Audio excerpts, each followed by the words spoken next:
Bon alors, ma chambre en terre paille chaud est presque terminée, donc on va montrer à mon ami H un petit peu les travaux.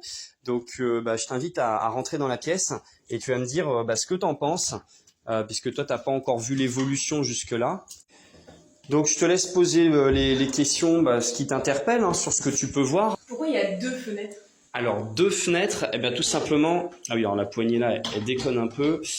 Deux fenêtres, tout simplement pour 2 fois plus d'isolation. Donc ça fait comme un sas. Moi, je pensais que c'est parce que l'air était isolant.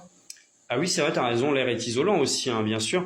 Donc le fait d'avoir une épaisseur d'air donc entre les deux murs, ça rajoute de l'isolation que s'il y avait une seule fenêtre ou si les deux fenêtres étaient collées les unes aux autres, t'as tout à fait raison.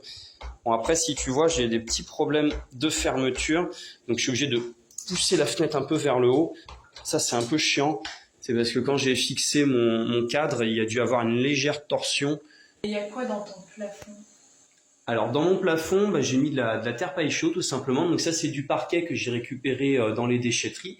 Et donc là j'ai mis des petits tasseaux sur les côtés que j'ai juste cloués dans mes poutres. Donc on voit que le tasseau épouse la forme de la poutre. Ça n'a pas été relou à faire épouser la forme? Alors là le tasseau c'est du sapin, donc quand tu lui tapes dessus avec des clous, il se tord assez bien. Par contre là où ça a été un peu plus emmerdant, c'est couper chaque latte à la forme et la rentrer dedans. C'était pas forcément facile. Donc à l'intérieur c'est de la terre paille chaude tout simplement, donc ça va venir rajouter une couche d'isolation. C'est quoi ça? Alors ça c'est un déshumidificateur d'air, donc tout simplement parce que la pièce est très humide avec le séchage des enduits.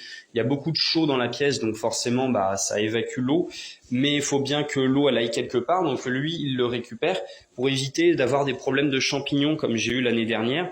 En plus de ça, à certains endroits on voit des traces un peu blanches. J'ai peur que ce soit des champignons, mais je pense que ça en est pas. Ça devrait être peut-être de la chaux en fait, il y avait un peu trop de chaux donc elle a blanchi.